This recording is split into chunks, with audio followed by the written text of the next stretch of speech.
नमस्कार, मैं doctor Ramanivas Sharma Raman competitive session science और टेक्नोलॉजी का लेकर के बच्चों आपके सामने सभी बच्चों का, सभी लर्नर्स का बहुत बहुत स्वागत है। आज के सेशन में हमने circulatory system in plants part 1 लेकर के आपके सामने है। इसके पहले वाले करीब 10 वीडियो हमारे सर्कुलेटरी सिस्टम इन एनिमल्स पर आपने पढ़ा है। आप साइंस और टेक्नोलॉजी के सेशन में या सिलेबस में, चाहे पीएससी का हो, यूपीएससी का हो, नीट का हो या किसी भी कॉम्पिटिटिव एग्जाम का हो, उसमें सर्कुलेशन इन ऑर्गेनिज्म एक चैप्टर आपके सिलेबस में लिखा होता है। उसमें सर्कुलेशन इन ऑर्गेनिज्म का मतलब यह होता है कि चाहे वो एनिमल हो चाहे प्लांट हो, दोनों का आपको पढ़ना है। तो इस बात को क्लेरिफाई कर लीजिए कि आपको सर्कुलेशन यानी शरीर में तत्वों का आदान प्रदान जैसे एनिमल्स में ब्लड के द्वारा होता है, ऐसे ही पौधों में मिनरल्स का आदान प्रदान किन महत्वपूर्ण तंत्र के द्वारा होता है, किन महत्वपूर्ण ऑर्गन्स के द्वारा होता है, आज इसका डिस्कशन, थ्योरेटिकल डिस्कशन आपके बीच करने जा रहे हैं। आज कोई एमसीक्यू का सेशन नहीं है, सिर्फ थ्योरेटिकल वो महत्वपूर्ण पॉइंट हम आज आपके सामने डिस्कस करेंगे जो आपकी समझ में कम आते हैं, जो कॉम्पिटिटिव एग्जाम में ज्यादा पूछे जाते हैं। पहले चित्रों के माध्यम से हम आपको बता दें और फिर उसके टू द पॉइंट पार्ट 1 में और इसी को आगे कंटिन्यू करते हुए पार्ट 2 में भी शामिल करेंगे। एक चित्र आप देख रहे हैं, ट्रांसपोर्ट इन प्लांट। ट्रांसपोर्ट का मतलब होता है किसी भी चीज का एक स्थान से दूसरे स्थान तक जाना। आप जानते हो कि पानी जो है वो जमीन के अंदर है, पेड़ पौधे की जड़ जमीन के अंदर है और ये पानी पत्तियों के द्वारा बाहर के वातावरण में चला जाता है। क्या कभी आपने सोचा कि क्या इन पौधों के पास किसी तरह के इलेक्ट्रिसिटी वाला पंप है जिसको पौधे चलाते हों और वो पानी एब्जॉर्ब होकर के और बाहर के वातावरण में बाष्पोत्सर्जित होता हो? यदि आपने ऐसा कभी नहीं सोचा तो आप सोचने के लिए मजबूर हो जाइए और सोचिए कि एक पौधा जिसके पास कोई बिजली नहीं, कोई हाथ नहीं, कोई पैर नहीं, एक स्थान पर खड़े होकर के वह नीचे के पानी को सोखता हुआ, लेता हुआ और बाहर के वातावरण में पहुंचाता है। और चूंकि ये सर्कुलेशन होता है, ये परिवहन होता है, इसीलिए इसको सर्कुलेटरी सिस्टम इन प्लांट्स के नाम से जानते हैं। यही पढ़ते भी हैं। कैसे सवाल आएंगे? पहले थ्योरी हम आपको पढ़ा दें 2-3 सेशन और फिर इसके बाद उन कठिन सवालों को आपके सामने लाएंगे जो आपकी परीक्षा में पूछे जाते हैं। कोई भी कॉम्पिटिटिव एग्जाम हो, सवाल सरल नहीं होते, सवाल तथ्यात्मक होते हैं और एग्जामिनर का मूड यह होता है कि वो ऐसे सवाल आपसे पूछे कि आपका दिमाग सोचने को मजबूर हो। इसलिए कठिन से कठिन बातों को समझने की सरलता से कोशिश कीजिए। और चलिए सेशन की ओर। जो पहला डायग्राम हमने लगाया है और लिखा भी है कि मनुष्य में हार्ट होता है, धमनी होती है और सिरा होता है, इसी के द्वारा सर्कुलेशन होता है। आज यहां एक बात आप तय मान लीजिए कि पौधे में 2 तंत्र काम करते हैं जो परिवहन का काम करते हैं। एक तंत्र इसमें कहलाता है जाइलम और दूसरा तंत्र कहलाता है फ्लोएम। दोनों को अच्छी तरह से आप ये समझ लीजिए कि जैसे वहां हार्ट और आर्टरीज पढ़ते थे, पौधे के केस में हम जाइलम और फ्लोएम को पढ़ेंगे। जाइलम और फ्लोएम दोनों ये रचनाएं कैसी हैं, उसी को ध्यान में रखते हुए आपको याद होगा कि जो परिवहन करता था, जो शरीर के विभिन्न भागों में सप्लाई करता था,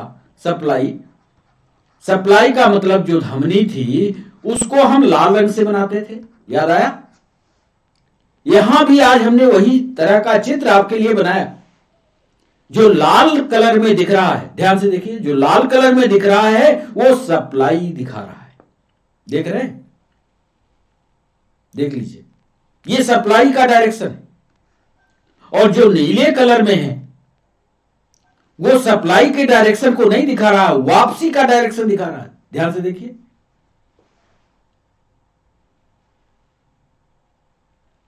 कौन सा काम क्या करेगा, कैसे करेगा, आज इसकी बात, इसको गंभीरता से आपको हम समझाने वाले हैं। तो दो चीजें, दो नाम आपको याद रखना है, जाइलम और फ्लोएम। कॉम्पिटिटिव एग्जाम में ज्यादा उसके विस्तार पर, चित्र पर नहीं जाता। कॉम्पिटिटिव एग्जाम में उन महत्वपूर्ण बातों को पूछता है कि क्या किसका परिवहन करता है, या परिवहन करने के बाद वापसी कौन करता है, यह बात आपको समझनी होती है। तो दो चीजों को यहां पढ़िएगा, जाइलम और फ्लोएम। एक चित्र और आप इसी के साथ बनाया। जाइलम में देखिए वन वे फ्लो है, ये नीट में पूछा गया सवाल। जाइलम हमेशा एक दिशीय प्रभाव दिखाता है, नोट कर लीजिएगा, एक दिशीय प्रवाह होता है। किसमें होता है साहब एक दिशीय प्रभाव? जाइलम में। इसमें देखिए तीर के निशान को हमने एक ही दिशा में बनाया, देख रहे हैं। जबकि फ्लोएम को देख लीजिए, ध्यान से देखिए फ्लोएम की तरफ, इसमें लिखा है दो दिशीय प्रवाह, यानी दोनों दिशाओं में, दोनों दिशाओं। ये पीछे के नीट की परीक्षा में पूछा गया, पीएचडी में भी आया है सवाल कि ऐसा कौन सा ऊतक है जो पौधे में पाया जाता है, दो दिशीय प्रभाव दिखाता है, प्रवाह दिखाता है, और ऐसा कौन सा ऊतक है जो एक दिशीय प्रभाव दिखाता है। तो याद रखिए, एक दिशीय प्रभाव में जाइलम का उदाहरण दीजिएगा और दो दिशीय प्रभाव में फ्लोएम का उदाहरण दीजिएगा। इसमें भोजन और भोज्य पदार्थ, पानी और भोज्य पदार्थ दोनों दिशाओं में चल रहे हैं। ध्यान से देखिए, तीर का निशान इधर भी जा रहा है, तीर का निशान इधर भी जा रहा है, छेद लगे हुए। बाकी विस्तार से संरचना आपको जानने की जरूरत नहीं है। और लेकिन इसमें वाटर और मिनरल्स, इसमें ध्यान से देखिए, इसमें कहीं भी हमने फूड नहीं लिखा, भोजन नहीं। यहां से भोजन का परिवहन नहीं, यहां पर है भोजन का परिवहन, यहां पर मिनरल है, यहां पर रॉ मटेरियल है, रॉ मटेरियल है जिससे भोजन बनेगा। लेकिन बना हुआ भोजन फ्लोएम के द्वारा परिवहित होगा। जरा इन बातों को यदि दिमाग में आप रखोगे तो इसके अगले सेशन में जब हम कॉम्पिटिटिव सवाल आपसे पूछेंगे तो आपसे उत्तर बनेगा। इन चित्रों को महत्वपूर्ण ढंग से आप अपने नोट्स में बनाइएगा और जितनी बात बोल रहे हैं उतना लिखिएगा जरूर, क्योंकि जब कॉम्पिटिटिव सेशन लाएंगे, एमसीक्यू का सेशन लाएंगे, तो ये सारी बातों को हम उठाएंगे, आपसे सवाल पूछेंगे। समझ गया? पहले चित्र ये सब हम लिखेंगे भी। बोले साहब इसके पास, पौधे के पास तो कोई पंप नहीं है कि ये पानी को नीचे से ऊपर ले जाए, कि बिजली की स्विच ऑन करेगा, नीचे से सैंक्शन करेगा, ऊपर पहुंचा देगा। तो क्या होगा? तो एक प्रोसेस होती है, इस प्रोसेस को हम विसरण कहते हैं। बहुत बच्चों को विसरण की परिभाषा नहीं पता होगी। हम सरल भाषा में आपको समझाते हैं कि विसरण क्या है। एक दिन आप रोज करते होगे पूजा, पूजा करते समय आप अगरबत्ती जलाते हो, अगरबत्ती जला करके छोड़ दिया। थोड़ी देर बाद उस कमरे में आप पहुंचिए तो आप देखेंगे कि धुआं जो है या सुगंध उसकी पूरे कमरे में फैल गई। अगरबत्ती को आपने एक स्थान में जलाया और धुआं उसका पूरे कमरे में फैल गया, सुगंध उसके पूरे कमरे में फैल गई। ये जो प्रक्रिया हुई, एक स्थान से पूरे कमरे में फैलने की प्रक्रिया, यही कहलाती है विसरण। प्रैक्टिकल है। प्रोसेस क्या होती है, विसरण की प्रक्रिया क्या होती है, उसको हम 3 भागों में आपको बताएंगे। एक तो डिफ्यूजन, डिफ्यूजन की परिभाषा आपको समझा गए। एक होता है फैसिलिटेटेड डिफ्यूजन, एक होता है पैसिव ट्रांसपोर्ट और एक होता है एक्टिव ट्रांसपोर्ट। इनको आगे हम थ्योरी लिख करके आपको समझाएंगे। इतना आप समझ लो कि पैसिव ट्रांसपोर्ट में किसी भी प्रकार की शक्ति नहीं लगती, पावर नहीं लगती। पीएससी में पूछा है सवाल, ऐसा ट्रांसपोर्ट बताइए जिसमें शक्ति ना लगती हो। शक्ति का मतलब एटीपी, एटीपी न लगती हो, ऐसा कौन सा ट्रांसपोर्ट है? बोलना पैसिव है साहब। एक्टिव ट्रांसपोर्ट कौन सा ट्रांसपोर्ट है? जिसमें ऊर्जा लगती हो, वो एक्टिव ट्रांसपोर्ट कहलाएगा। कैसे लगती है ये आगे प्रक्रिया हम आपको लिख करके समझा देंगे। यहां पर देखिए 1, 2 और 3, यानी ये 3 प्रोसेस। पहली प्रोसेस में डिफ्यूजन हो रहा, विसरण हो रहा। तो विसरण कैसे हुआ होगा? विसरण में ये ज्यादा है, देखा, ये ज्यादा है,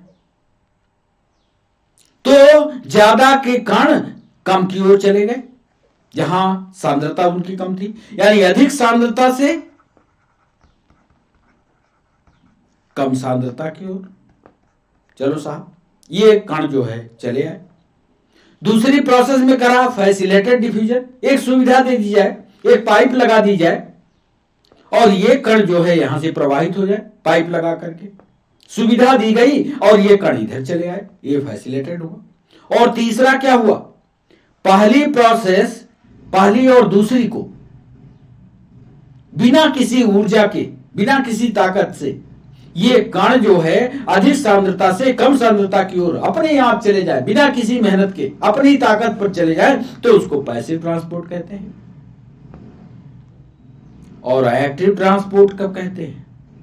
एक्टिव ट्रांसपोर्ट वो प्रक्रिया है जिसको हमको ऊर्जा लगा करके, धक्का मार करके, ताकत लगा करके इस विसरण की प्रक्रिया को करवाया जाए।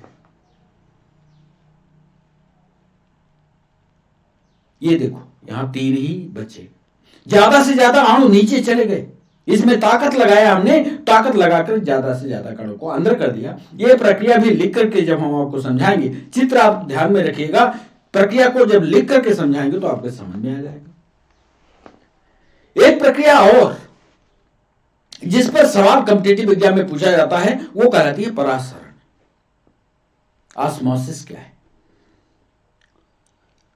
परासरण या ऑस्मोसिस एक ऐसी प्रक्रिया है जिसमें विलेय और विलायक का या सांद्रता का ऊपर नीचे होना, विसरण होना, यह प्रक्रिया इसमें शामिल होती है।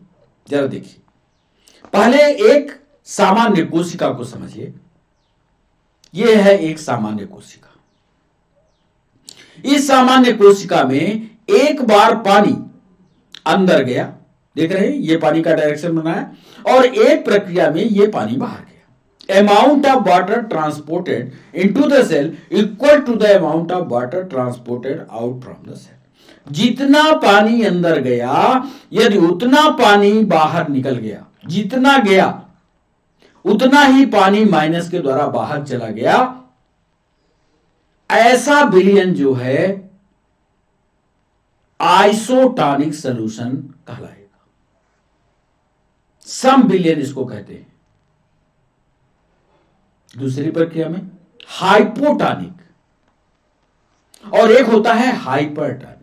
हाइपर माने तेज, हाइपो माने कम। इस कोशिका में water is transported into the cell, पानी अंदर तो गया लेकिन वो पानी जितना गया उतना बाहर नहीं निकला, बाहर नहीं निकला। तो क्या होगा?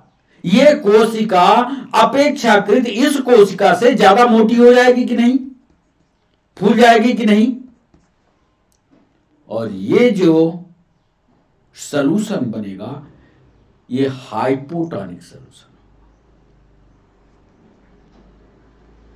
एक हाइपरटोनिक में देखो, वही कोशिका जितना पानी गया उससे ज्यादा पानी निकल गया, ज्यादा पानी निकल गया। Solute concentration inside the cell is lower. यहां पर जो सांद्रता थी विलेय की, विलेय की सांद्रता यहां कम हो गई। सॉल्यूट कंसंट्रेशन कम, जो इसके अंदर माल था वो बाहर चला गया। एक होता है बच्चों विलायक, पहले ये समझो, एक होता है विलेय, इसको अंग्रेजी में कहते हैं सॉल्वेंट और इसको कहते हैं सॉल्यूट। विलायक जो घोले, ठीक, और विलेय जो घुल जाए।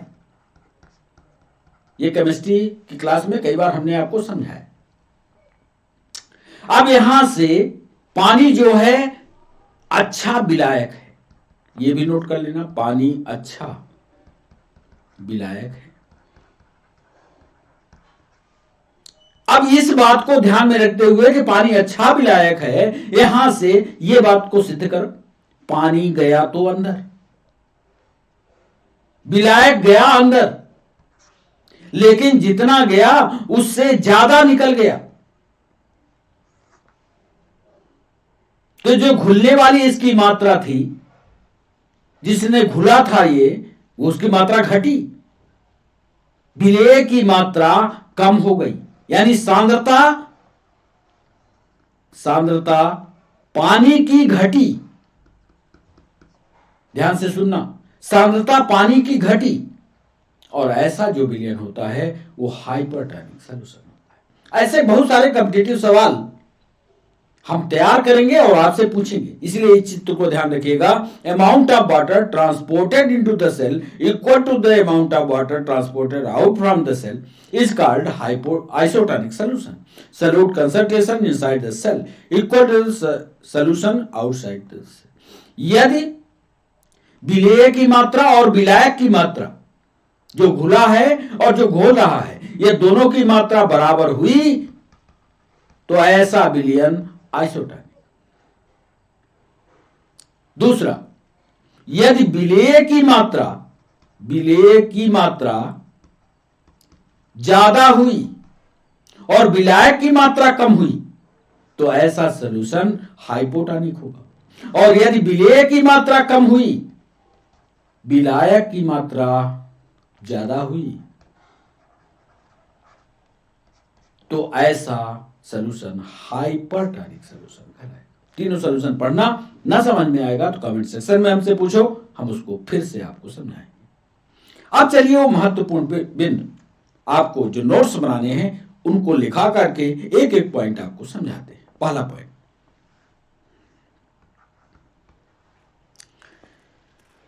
प्लांट्स में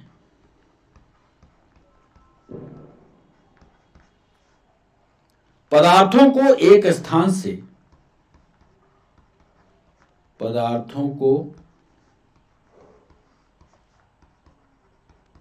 एक स्थान से दूसरे स्थान तक, बिल्कुल सामान्य भाषा में लिख रहे हैं, ले जाने की प्रक्रिया, दूसरे स्थान तक ले जाने की प्रक्रिया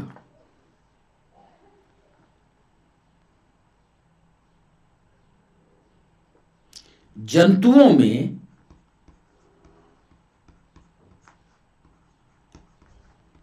अलग अलग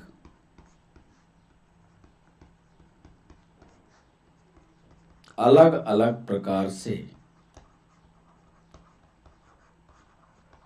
होती है।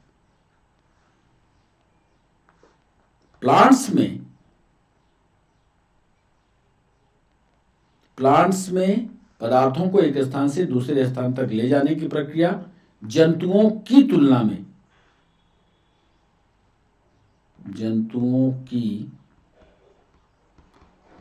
में अलग अलग प्रकार से होती है।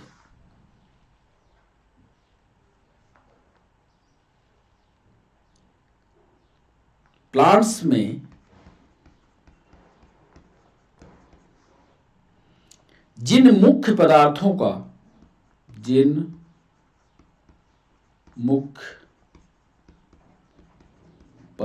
का परिवहन होता है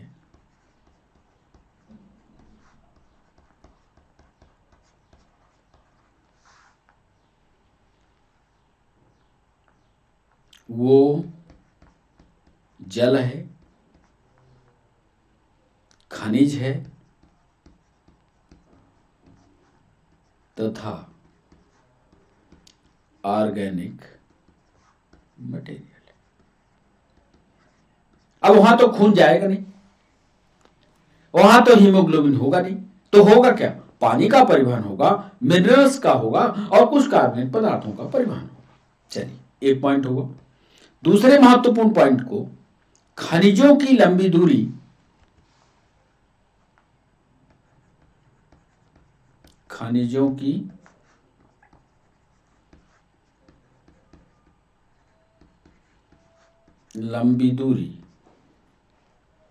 के लिए, अब ये कॉम्पिटिटिव पॉइंट है, खनिजों की लंबी दूरी के लिए परिवहन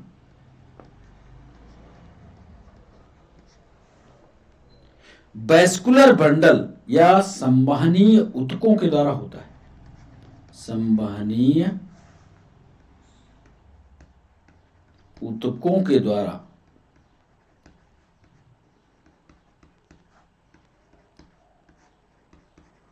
होता है, जिन्हें जाइलम और फ्लोएम कहते हैं।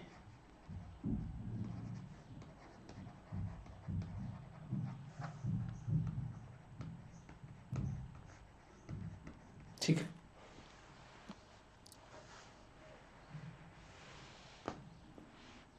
इसीलिए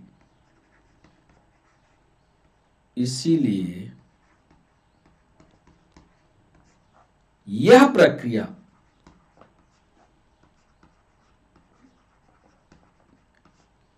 स्थानांतरण कहलाती है। स्थानांतरण, या इसी को ट्रांसलोकेशन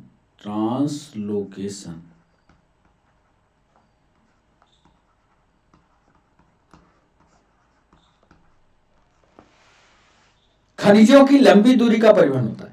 अब मान लो कैल्शियम नीचे से ऊपर गया, तो अब ये कैल्शियम वापस नीचे नहीं लौटेगा, फिर इसका भोज्य पदार्थ बनेगा, फिर कुछ नई चीज बनेगी और तब ये पौधे के विभिन्न भागों में जाएगा।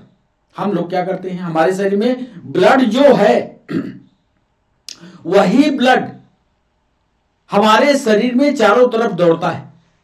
सिर्फ ऑक्सीजन ले ली जाती है, उसकी जरूरी चीजें उसकी ले ली जाती है, फिर ब्लड को छोड़ दिया जाता है, तो इसको सर्कुलेशन कहते हैं। लेकिन इसमें पौधे से एक पर्टिकुलर चीज का ट्रांसलोकेशन हो जाता है, एक स्थान से दूसरे स्थान पर ट्रांसफर कर दिया जाता है। इसीलिए यह प्रक्रिया ट्रांसलोकेशन या स्थानांतरण कहलाती है।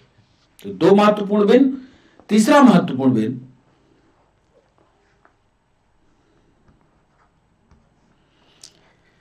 डिफ्यूजन क्या है? डिफ्यूजन में पदार्थों का गमन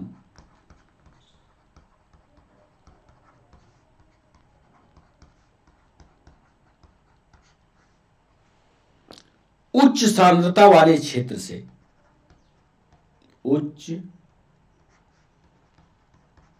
सांद्रता, हायर कंसंट्रेशन, उच्च सांद्रता वाले क्षेत्र से कम सांद्रता वाले क्षेत्र की ओर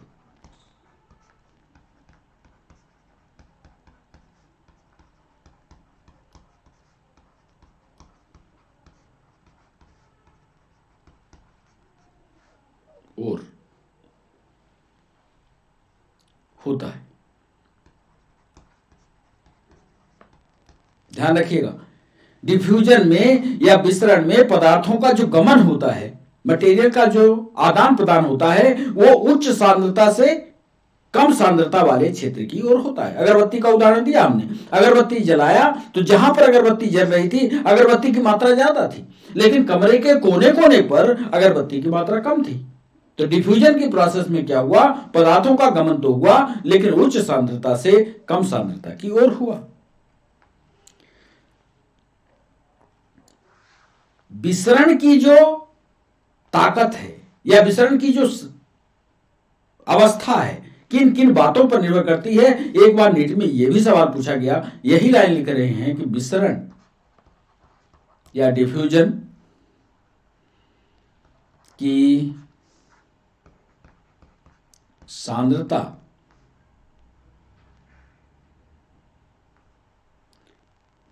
पारगम्यता, ये पारगम्यता परमेबिलिटी, विसरण की सांद्रता concentration of diffusion, permeability of diffusion,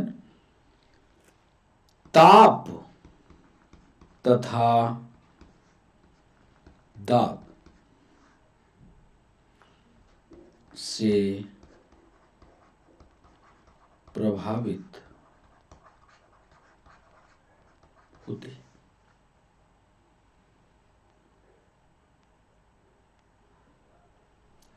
एक अभी हमने, आपको याद होगा डिफ्यूजन कितने प्रकार का होता है, कौन कौन सी प्रोसेस पर होता है, ये देखिए।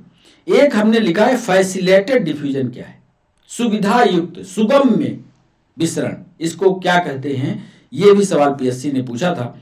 इसको भी चौथे पॉइंट पर हम लिखे देते हैं कि फैसिलेटेड डिफ्यूजन में, फैसिलेटेड डिफ्यूजन में पदार्थों को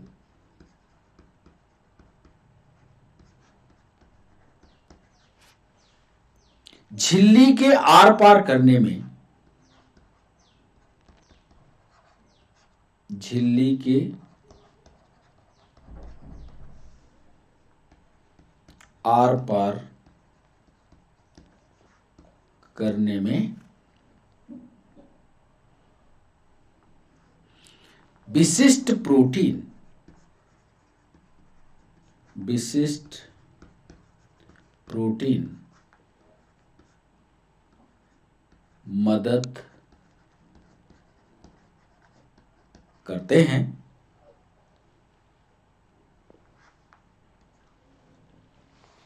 जरा चित्र में फिर एक बार वापस आइए, यहां देखिए ये फैसिलेटेड डिफ्यूजन हो रहा। फैसिलेटेड डिफ्यूजन में यहां पर पीले कलर से जो हमने चीज बनाई है, हमने कहा था आपको बाद में बताएंगे, ये जो विशेष रचना होती है ये प्रोटीन होती है। एमपीएसआई ने सवाल पूछा था कि सुगम्य डिफ्यूजन में किसकी जरूरत होती है, ताकत की जरूरत है, ऊर्जा की जरूरत है, कि विशेष प्रोटीन की जरूरत है, कि सांद्रता की जरूरत है, कि किसी की जरूरत नहीं है। बच्चों जरा गंभीरता से इस प्रश्न को सोचना और लिखना कि यदि फैसिलेटेड डिफ्यूजन चाहिए, सुगम्य विसरण चाहिए, तो प्रोटीन, एक विशेष प्रकार की प्रोटीन जो पीले कलर से हमने बनाई है उसकी जरूरत होती है। अंदर है सवाल। यदि आप गंभीरता से थ्योरी पढ़ोगे तभी ये समझ में आएगा, इस चित्र को ध्यान में रखोगे तभी समझ में आएगा। तो ये फैसिलेटेड डिफ्यूजन में होगा। फैसिलेटेड डिफ्यूजन में पदार्थों को झिल्ली के आर पार करने में विशिष्ट प्रोटीन मदद करते हैं, लेकिन एक शर्त है कि इसमें ऊर्जा लगेगी कि नहीं, बताओ कमेंट सेक्शन में बताओ, ऊर्जा की जरूरत है कि नहीं। तुरंत लिख देना साहब इसमें तो ऊर्जा की जरूरत नहीं है, क्योंकि एक्टिव ट्रांसपोर्ट में सर ने बताया था कि उसमें ऊर्जा की जरूरत होती है, लिख लो। और इसमें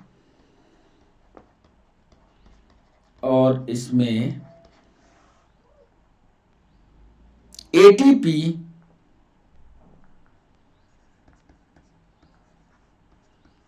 का व्यय नहीं होता, एटीपी व्यय नहीं होते। अब इस पॉइंट को आप पढ़ेगा ना, जब हम एमसीक्यू का सेशन लाएंगे तो यहीं से सवाल उठाएंगे, इन्हीं सवालों को पूछेंगे। पचमा महत्वपूर्ण,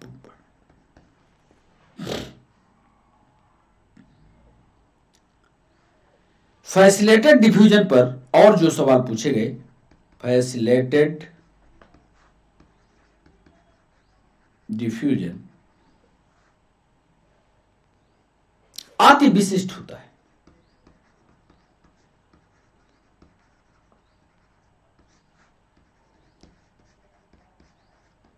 अति विशिष्ट होता है। यह सेल्स को, पहले लिख लीजिए, यह सेल्स को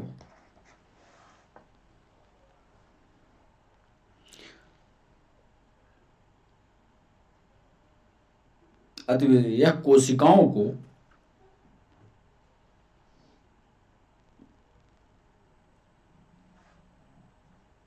चयन करने के लिए, पदार्थों के चयन करने के लिए, पदार्थों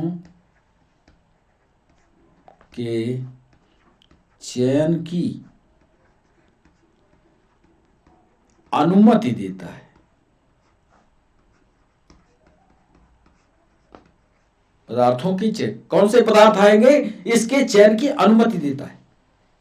जब हम आपको एनिमल सेल पढ़ाएंगे उस समय देखेंगे कि जो बाहर की कोशिका झिल्ली होती है उससे कैसे पदार्थ अंदर जाते हैं और कैसे पदार्थ बाहर जाते हैं, ये विस्तार से समझाएंगे। कोशिका झिल्ली पर विस्तार से 1 घंटे का लेक्चर बनेगा, उसको विस्तार से समझाएंगे। तो फैसिलेटेड डिफ्यूजन अति विशिष्ट होता है। यह कोशिकाओं को पदार्थों के चयन की अनुमति देता है।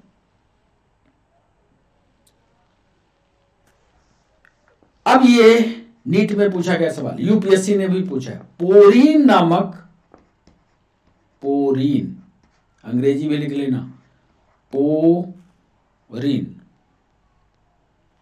RINS, पोरिन्स नामक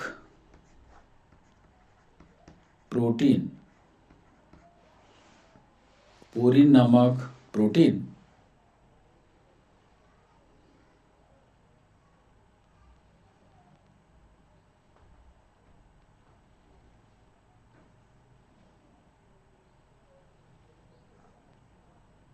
जो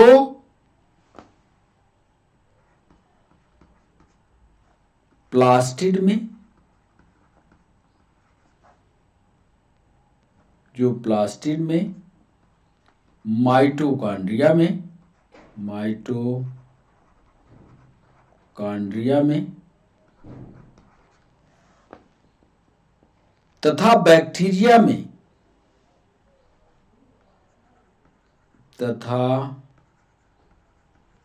बैक्टीरिया में बड़े आकार के छिद्रों का निर्माण कर देती है, बड़े आकार के छिद्रों का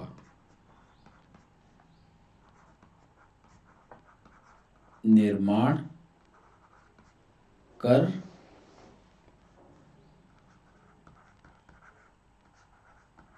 देती है।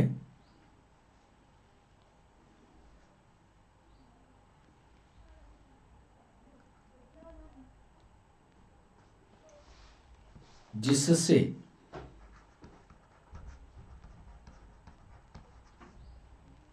पदार्थों का आवागमन, पदार्थों का आवागमन सुगम्य हो जाता है। समझ गया? पोरीन नामक एक प्रोटीन है। कहां है साहब पोरीन नामक प्रोटीन? यहां दे।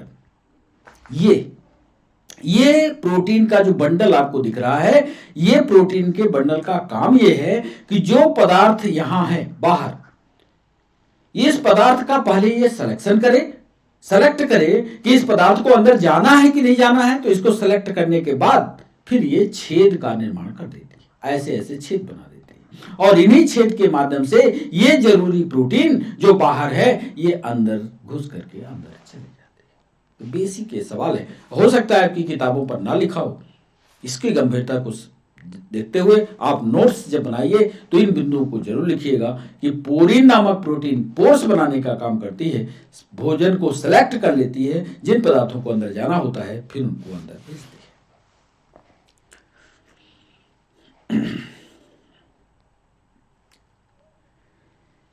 फैसिलेटेड डिफ्यूजन जो होता है, एक और चीज बता दें, कौन सा पॉइंट होगा ये, 6वां पॉइंट, फैसिलेटेड डिफ्यूजन 3 प्रकार का होता है।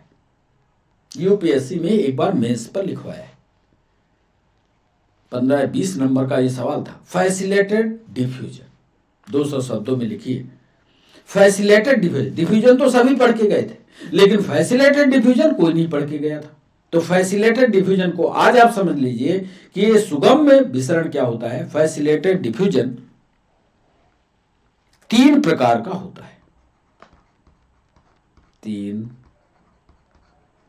प्रकार का होता है। ए को कहते हैं सिम्पोर्ट, SYMPORT। दूसरा एंटीपोर्ट,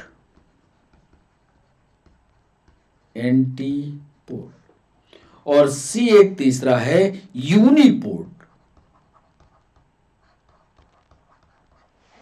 अब इसके बारे में ज्यादा विस्तार से जानने की जरूरत नहीं है, सिर्फ ये जानिए कि फैसिलेटेड डिफ्यूजन जो है 3 प्रकार का होता है। एक होता है सिम्पोर्ट, एक होता है एंटीपोर्ट, एक होता है यूनिपोर्ट। यूनि का मतलब एक, एंटी का मतलब उल्टा, और सिम का मतलब जुड़ा हुआ। बस इतना शाब्दिक अर्थ जानते रहिए, ज्यादा और गंभीर बायोलॉजी यहां जानने की जरूरत नहीं है। फैसिलेटेड डिफ्यूजन 3 प्रकार का होगा, सिम्पोर्ट, एंटीपोर्ट, यूनिपोर्ट।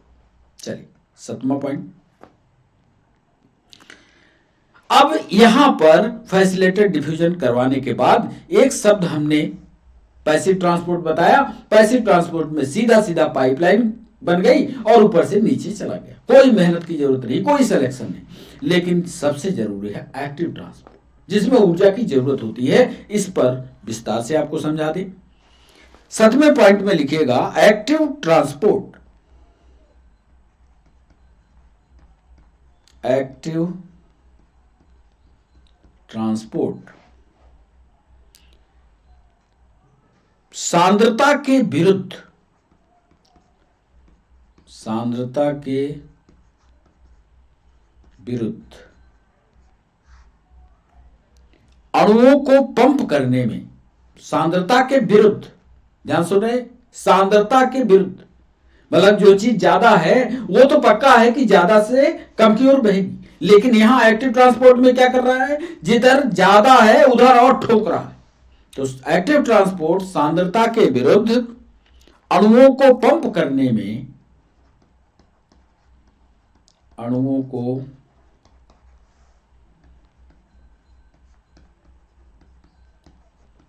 पंप करने में ऊर्जा का उपयोग करता है।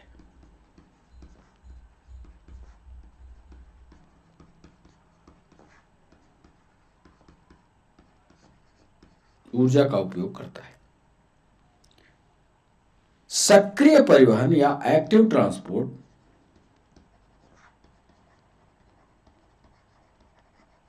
एक्टिव ट्रांसपोर्ट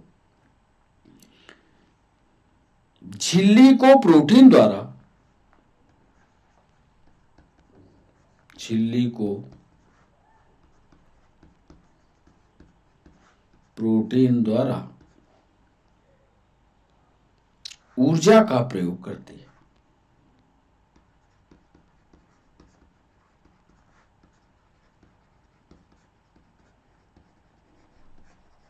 कुल मिलाकर के आपको यहां यह सीखना है कि इसमें ऊर्जा का इस्तेमाल होगा और सांद्रता के विरुद्ध ठोकम ठुकाई कर देगा, ऊपर से नीचे भेज देगा।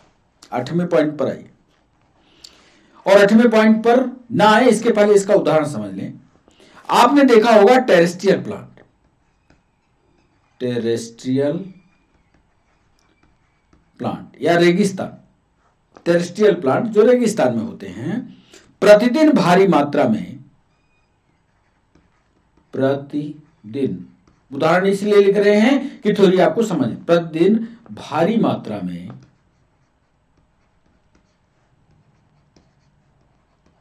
पानी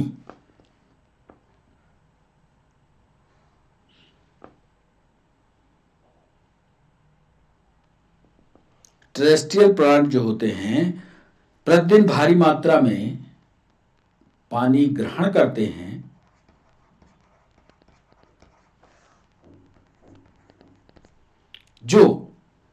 लेकिन पत्तियों में इनका अधिकतर भाग,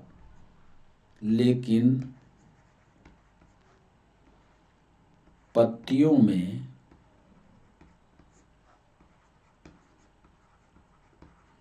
इनका अधिकतर भाग बाष्पोत्सर्जन के द्वारा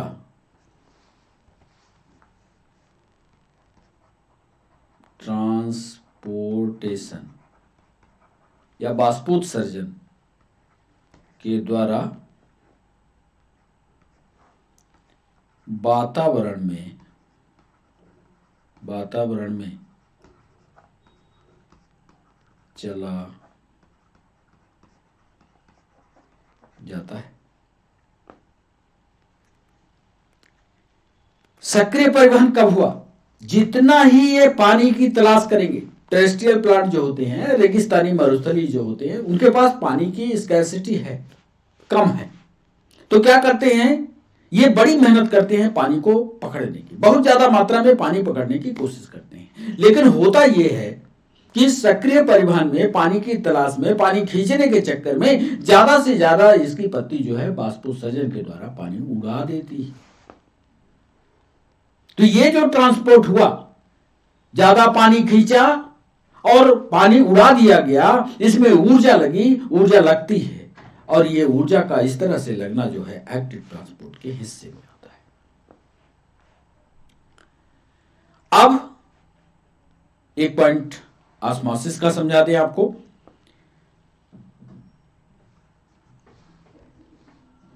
आठवें पॉइंट पर ऑस्मोसिस एक विशेष प्रकार का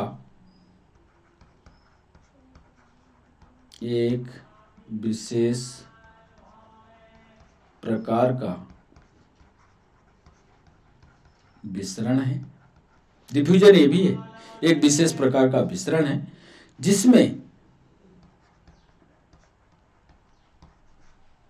अर्धपारगम्य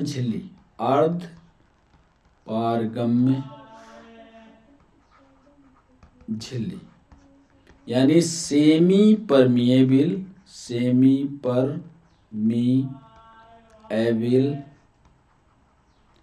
मेम्ब्रेन द्वारा, अब यहां से समझ लेना, विलायक, समझ गए, सॉल्वेंट, विलायक के अणु अपने उच्च सांद्रता वाले क्षेत्र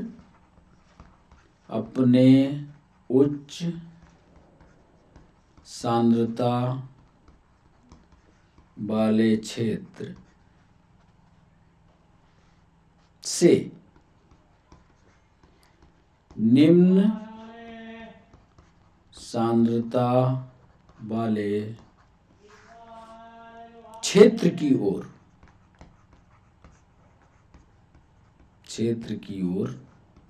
गति करते। समझ गए? है ये डिफ्यूजन ही, लेकिन इसमें शर्त एक लग गई कि एक झिल्ली लगा दी गई, वो झिल्ली अर्धपारगम्य होती है जिसको अंग्रेजी में सेमी परमेबल कहते हैं। इसमें विलायक के अणु, सॉल्वेंट के मूवमेंट होगा, जिसमें विलायक के अणु उच्च सांद्रता वाले क्षेत्र से निम्न सांद्रता वाले क्षेत्र की ओर गति करेंगे। याद कर लेना, ये 8वां ऑस्मोसिस इसको कहते हैं। ऑस्मोसिस से इससे ज्यादातर बच्चों को डिफ्यूजन और ऑस्मोसिस में कंफ्यूजन होता है। डिफ्यूजन हमने उधर लिख दिया है, ऑस्मोसिस इधर लिख दिया है। दोनों परिभाषाओं को आप जब नोट्स बनाना तो दोनों के तुलनात्मक अध्ययन जरूर कर लेना ताकि आपको भूले। एक और प्रक्रिया लिख करके फिर सेशन को समाप्त करेंगे। पादप कोशिकाओं में, प्लांट सेल या उत्तकों में जल की गति या टिश्यू में पानी की गति या मूवमेंट के प्रति व्यवहार उसके आसपास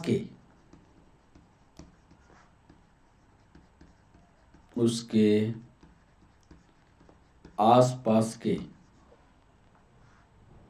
बिलियन पर निर्भर करता है।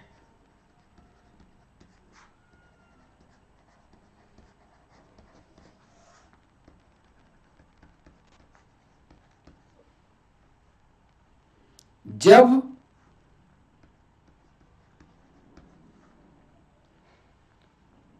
बिलियन हाइपरटॉनिक होगा,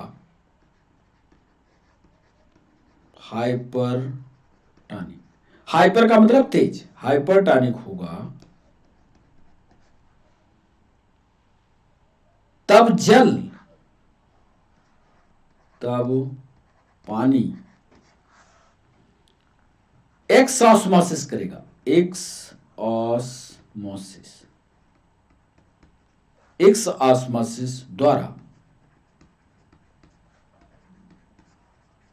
बाहर निकल जाता है।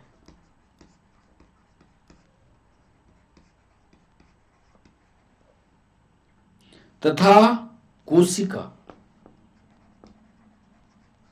तथा सेल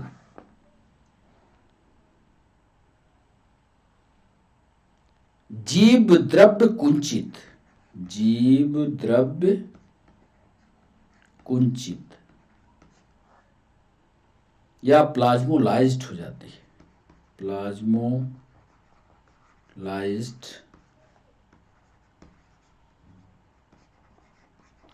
हो जाती है।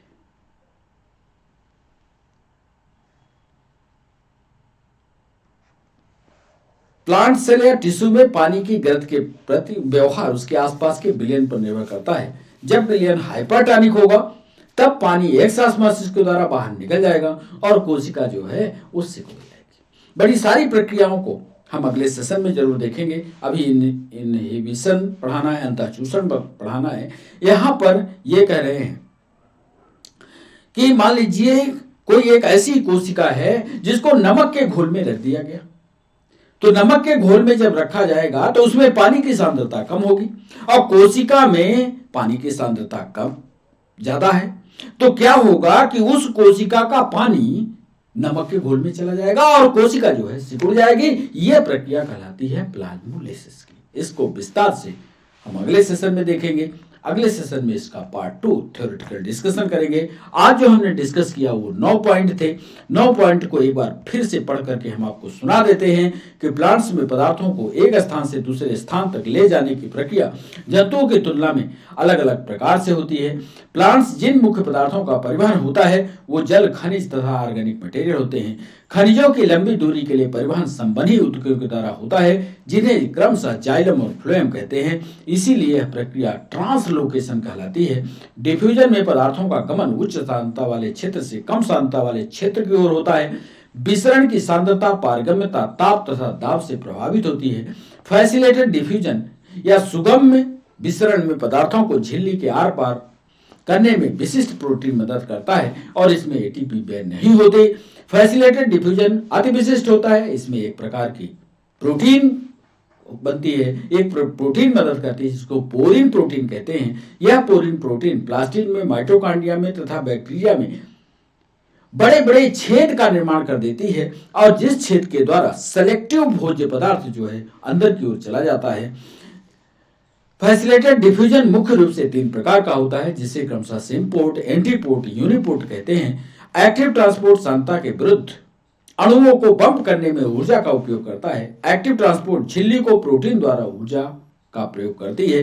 टेरेस्ट्रियल प्लांट प्रतिदिन भारी मात्रा में पानी खींचता है लेकिन उतनी ही मात्रा में पानी जो है पत्तियां बाहर ट्रांसपिरेशन के द्वारा या बाष्पोत्सर्जन के द्वारा उड़ाती हैं। ऑस्मोसिस एक विशेष प्रकार का विसरण है जिसमें अर्धपारगम्य झिल्ली या सेमी परमेबल मेम्ब्रेन द्वारा विलायक के अणु अपने उच्च सांद्रता वाले क्षेत्र से निम्न सांद्रता वाले क्षेत्र की ओर गति करते हैं। प्लांट सेल या टिश्यू में पानी की गति के प्रति व्यवहार उसके आसपास के विलयन पर निर्भर करता है। जब विलयन हाइपरटोनिक होता है तब पानी एक्सऑस्मोसिस तथा के द्वारा बाहर निकलता है तथा सेल प्लाज्मोलाइज्ड कहलाती है। तो बच्चों, सर्कुलेशन इन प्लांट को एक एक पॉइंट आप तैयार रखना, इस पर बहुत सारे एमसीक्यू बनने जा रहे हैं। कई पार्ट में हम थ्योरी को आपको समझा देंगे, याद करवा देंगे, ताकि जब हम आपसे एमसीक्यू पूछे तो आपसे बन जाए। तो बच्चों, आज के लिए बस इतना ही। कैसा लगा सेशन, ये जरूर आप अपने कमेंट सेक्शन में बताइएगा। फिर हमारी आपकी मुलाकात होती है, तब तक के लिए बच्चों बाय बाय, नमस्कार।